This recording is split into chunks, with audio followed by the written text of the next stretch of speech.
morning and welcome to the end of October. Autumn is well and truly here, and so are the mushrooms.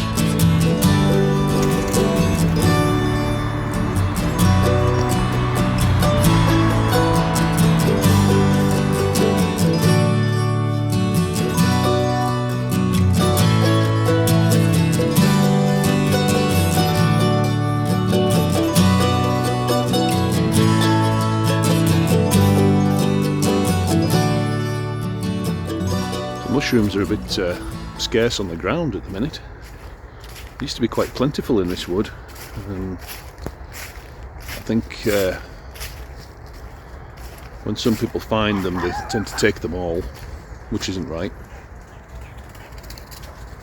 Also, there's so much leaf litter on the ground, it's very hard to spot anything in amongst it, so your best bet is to look on rotting trees. If you run out of places to look for mushrooms, if you've got a dead or dying beech tree anywhere in the woods, it's always a really interesting place to look for different kinds of fungi, which is exactly what we've got here. I like this, they've just left everything around it just to rot, which means there could be all sorts of interesting things hiding. But what I want is a bit higher up the tree. Oh, I can just about reach these ones. This is what's known as a porcelain fungus. Isn't that beautiful?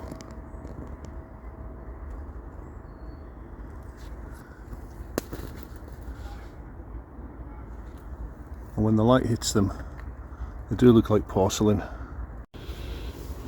So they're pretty slimy.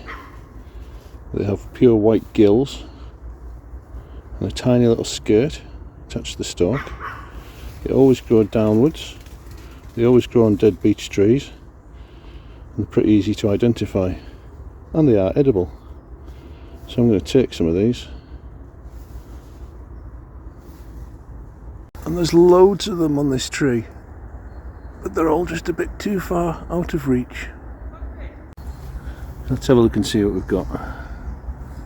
So the porcelain fungus is very slimy, as you can see. So you need to wash that, dry it out as much as possible before you fry it, or just put it in a pot. Look at those gills, aren't they beautiful? Here's a little birch polypore. Some people make tea out of them. You can actually take a slice off the skin and make a plaster. They grow on birch. They're a bit tough to eat. Maybe the babies aren't so bad, but not a lot of flavour in them. Right, the porcelain fungus, I brought it home. It looks like a lump of jelly, doesn't it?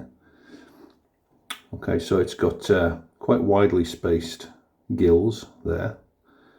The stalk is quite tough, woody, you wouldn't want to eat that. It does have a little skirt there, where the outside used to be joined to it before it opened up. The top of the stalk is attached to the gills.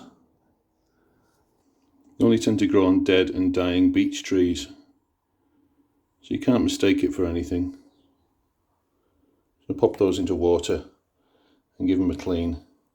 So I just use a little sponge like this, some water. You can see how murky that water is now, very cloudy. And I've just popped them in here just to drain, because they're like sponges, they will retain the moisture, so best to let them dry out a little bit. So if you're going to fry them, otherwise if you're just going to chop them and put them in a pot of stew, then that's fine, you don't have to worry about that. So later that same evening, I've been to work, I've got back, these have been sitting in the sunshine. Well, there's still got a bit of slime on them, but at least they're clean. So I'm just going to put a bit of oil in a frying pan and fry these off.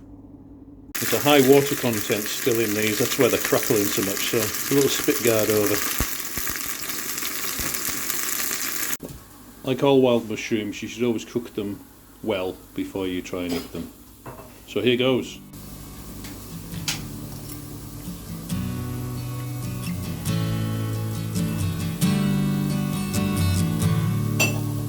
Nice.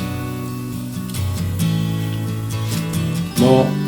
nutty, cakey sort of flavour than actual mushroom. It smells nice though. It smells lovely. Well, I've put onions in there. I'm going to mix the rest with some more different mushrooms and some onions. But yeah, tasty. Try it.